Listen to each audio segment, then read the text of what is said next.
This is the program that shows you the side of police chase videos they didn't want you to see. Bungled arrests, kamikaze crooks, and cop-based carnage of all kinds. Welcome to Cops Uncut, the real car crash TV.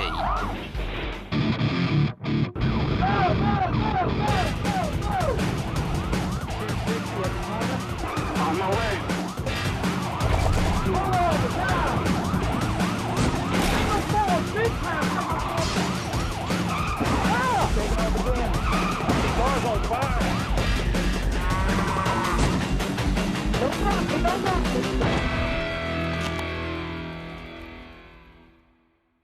Coming up on Cops Uncut. A crim takes a cop car for a cruise. This foolish car thief starts a bank raid by accident. And this pistol-packing police person shoots his load.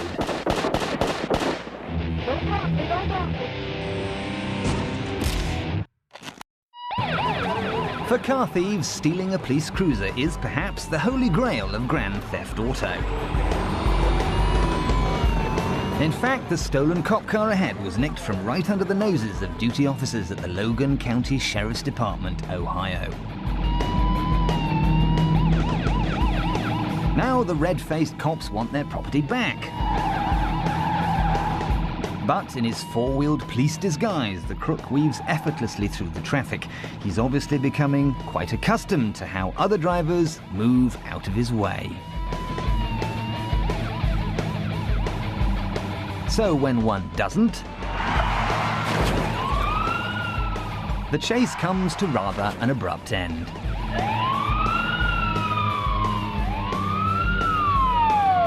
Cops leap in from all sides, guns akimbo, to arrest the suspect.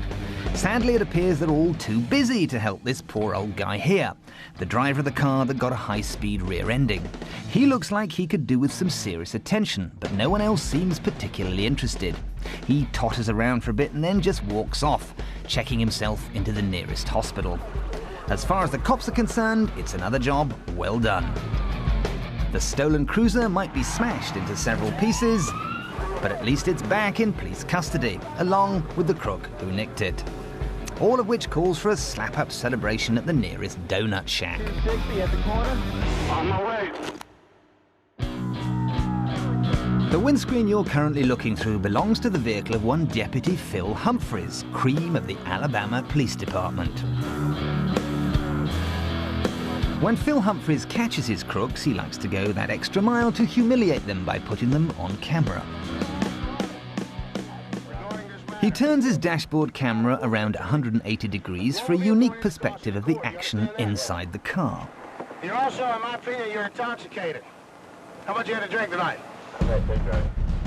Although perhaps not the most photogenic video star himself, Humphrey's distinctive approach, which he likes to call his confession box, provides a great opportunity for crooks to look stupid on camera. Perhaps that's why he uses the technique again and again. Grizzly Adams here is the latest guest star in the Humphreys hot seat. He's been arrested for a catalogue of misdemeanors, including drunk driving and resisting arrest. But his capture has involved a rather heavy dose of pepper spray, and the mace seems to have had a rather unpleasant effect on the suspect's sinuses.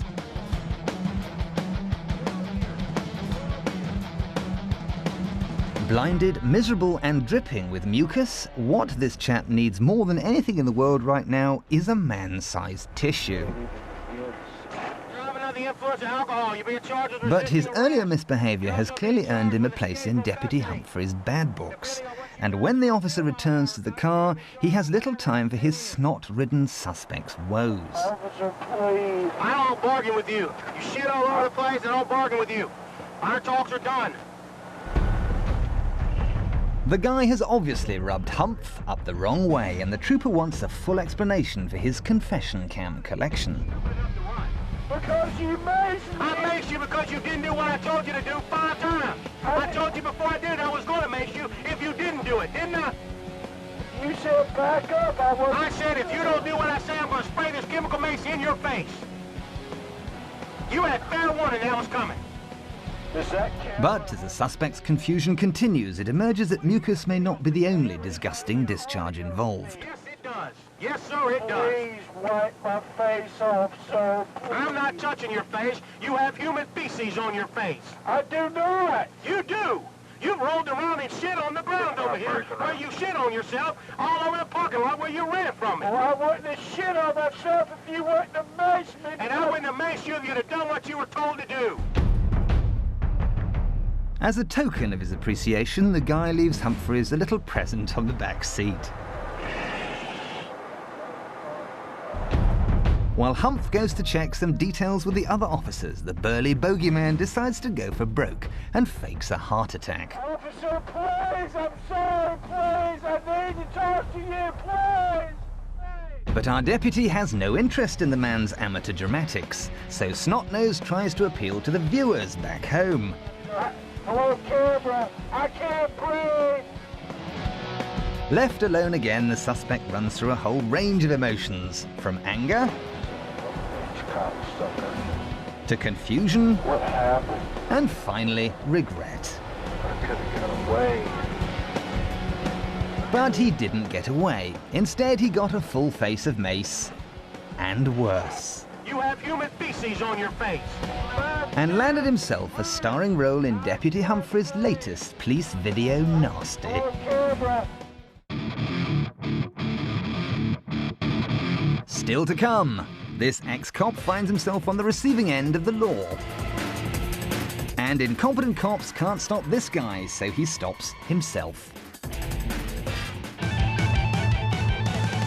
Taking off again. How to get arrested. It's time for our regular guide to getting yourself stopped by the cops. If you want to make 100% sure that the police notice you've committed a crime, then try and be as obviously illegal as you can at all times. Car thieves, for instance, should always try and commit as many outrageous traffic felonies as they can on the drive home from the scene of the crime. For starters, you could take the opportunity to test out the speed capabilities of the vehicle you've just nicked.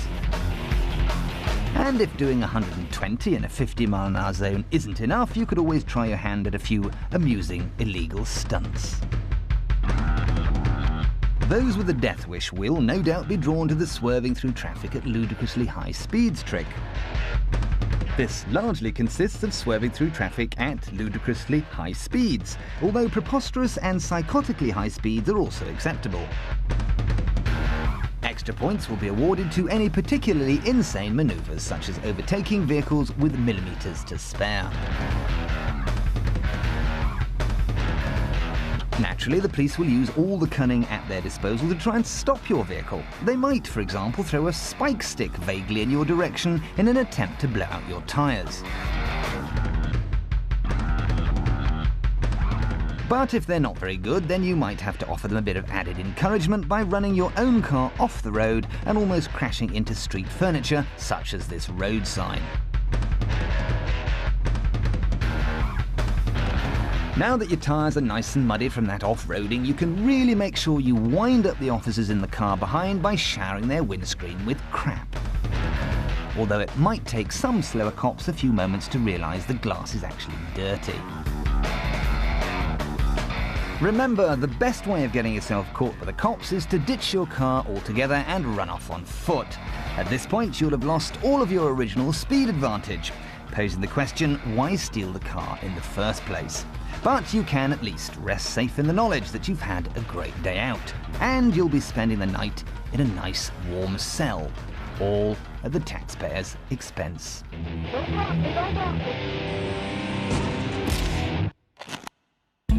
Most criminals are stopped for driving too fast, but this car has been stopped for driving too slowly. And the most likely reason the driver is way under the limit in terms of speed is that he's way over the limit in terms of booze.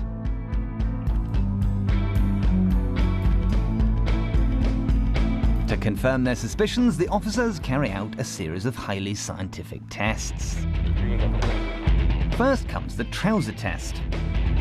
Now it's time for a spot of watch the birdie. And finally the straight line test, at which point the man just seems to give up. He starts to explain why leg-related activities are not his strong point. Problems with your leg? And all of a sudden it becomes clear that the cops probably won't be needing any more drunk tests tonight. With his pants around his knees and his todger flapping in the cool night air, the police have seen enough. So it's back up with the trousers and on with the cuffs. And the happy stripper is carted straight off to the drunk tank. This slow coach just couldn't walk the walk. And when he drops his trousers, this guy proves that the naked truth is occasionally just too much to bear. Pull your pants up. 260 at the corner. On my way. Columbus, Ohio, and we're just about to witness the world's first unintentional bank raid. The cops are trying to pull over the guy in the Jeep in front. At this point, they've no idea that the car is stolen. All they want to do is tell the driver to put his headlights on. Sadly for the car thief, running away at speeds of up to 90 miles an hour only serves to alert the cops that there might be something more suspicious going on. The runaway takes what he thinks is the perfect escape route, but instead ends up ploughing headlong through a brick wall. To cap it all, the building that he's crashed into is, in fact, a bank. So the criminal has unwittingly upgraded himself from car thief to ram raider in one easy leap. The pursuing officer drives up to the scene of the crash and walks around looking slightly hopeless. Gingerly, he attempts to make contact with the suspect underneath all the rubble, but soon realizes that it's probably too late to start ticking him off about his headlights. Ironically, if he'd had his lights switched on, the crook would have probably seen this coming. Instead, he went way over the top. And now someone needs to make an emergency bank withdrawal.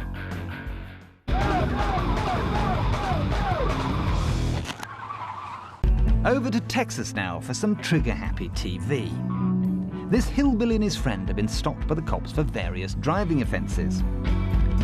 Things appear to be going okay, but all of a sudden the second officer and the suspect behind start brawling. Don't move, lady.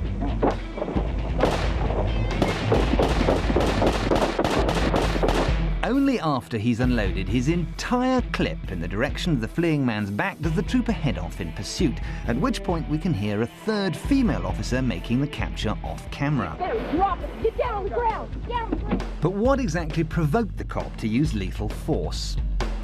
In this slow-motion replay of the earlier struggle, we can clearly see the second thug making a brazen attempt to relieve the officer of his sidearm.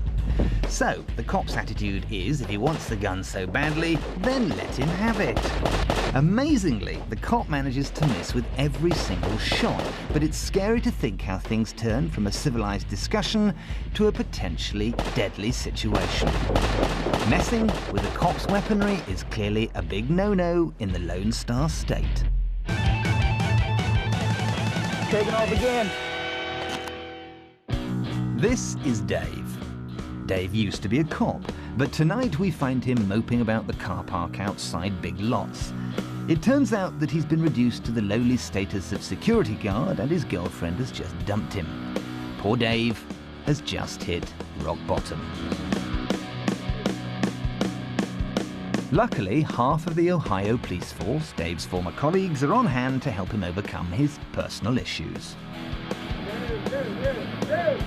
For the time being, though, the cops keep their distance, worried that Dave might try something stupid.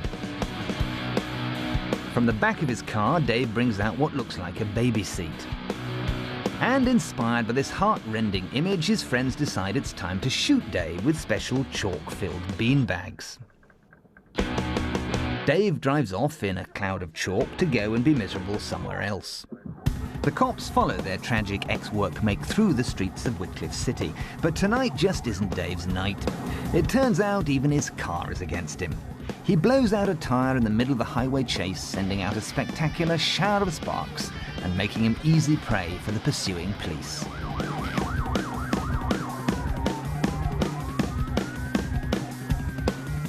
Troopers descend on Dave's disabled vehicle, but they're still cautious.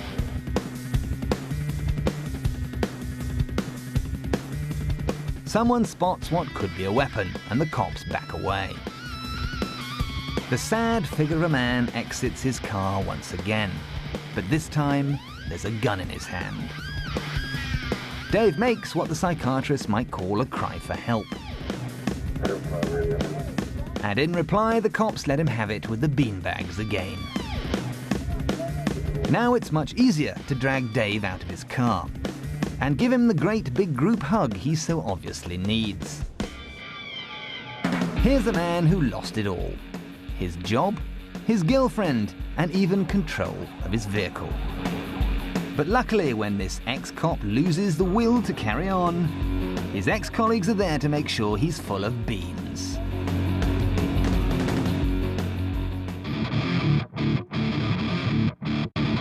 Still to come, the return of Deputy Phil Humphreys. And a 15-year-old turns his mum's Cadillac into a shack. 1050's car's on fire. 260 at the corner. On my way. In Alabama, the suspected drunk driver has been pelting down the highway at speeds of up to 20 miles an hour, and the police on his tail have ordered him to pull over. But the officer behind the wheel of this cruiser is no ordinary cop. It's Deputy Humphreys, the guy who maced the fat bloke in Part 1.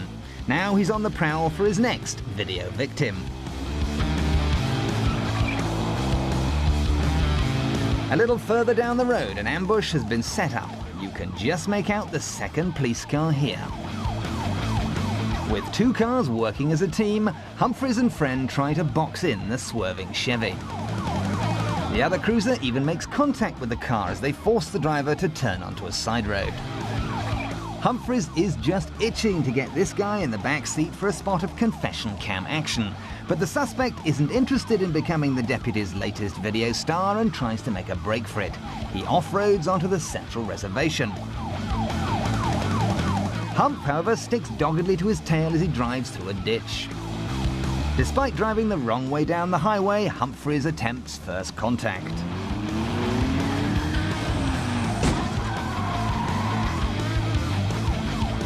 But there's not quite enough welly to do much damage.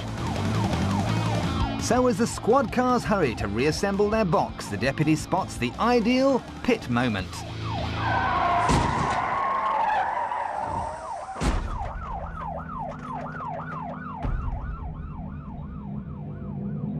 Now it's time for Humphreys to jump in with his gun. The suspect doesn't want to get out of his car, but the deputy twists his arm.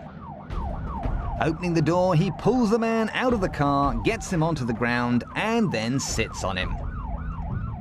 The bloke won't be going anywhere in a hurry. Humphreys is constantly on the lookout for new talent and always likes to put on a good show. He rams this drunk driver once, twice, and then once more for good measure. And when he eventually captures his suspect, Humphreys makes sure he feels the full weight of the law.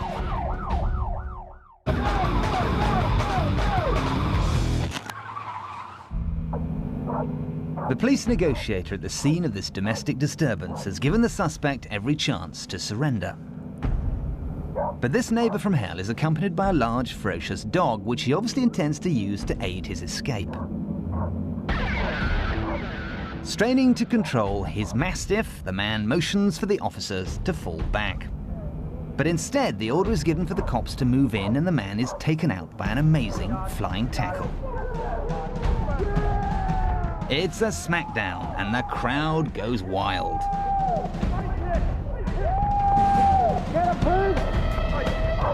Let's take a look at that tackle again. The suspect doesn't know which way to run.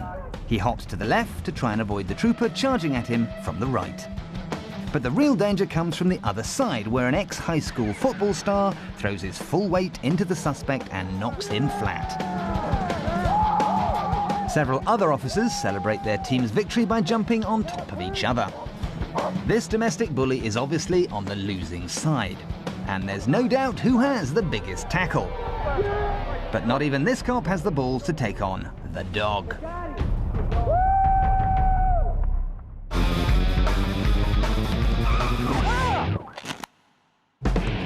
Driving at stupidly slow speeds is usually a sign that someone is either very drunk or very old. Either way, the police officer wants a quick word with the snail-like driver of the pink Cadillac ahead. It's an elderly person. I don't know if they've even seen my lights yet or not. But... So far, however, the guy in front seems happy to just ignore the trooper altogether. Turning right on Honeysuckle. Until suddenly... All right, Central, they're picking up the pace on me now. I don't know if they're trying to get away or what. The caddy ratchets up the speed a notch or two. Maybe this guy's not so senile after all.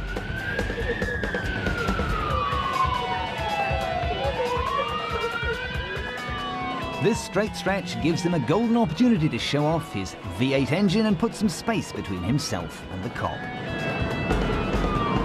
10-4, they're trying to get away from me now. We're headed back north on Richmond Road, pretty high rate of speed.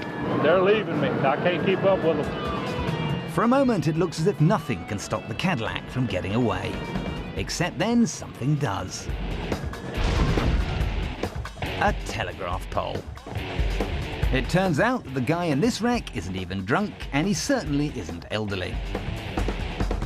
In fact, the driver is just a 15-year-old kid who stole his own mother's car and took it for a joyride. 1050 Central, 1050. Help soon arrives in the shape of a fire truck and an ambulance, and the boy racer is whisked off to hospital where doctors are thankfully able to put this kid back together. This young man manages to survive a police chase, a high-speed collision, and even a blazing inferno. 1050, car's on fire. But we don't much fancy his chances when his mum finds out he's nicked her prize pink caddy and wrapped it round a telegraph pole. 60 at the corner. On my way. So for those of you who have been paying attention today, what have we learnt? We've learned a dose of pepper spray is not the best thing for a runny nose, that insane jump bonuses don't exist outside video games, the police will not necessarily be impressed by the contents of your pants, and that Deputy Phil Humphreys is not a man to cross or get sat on by. Be careful out there.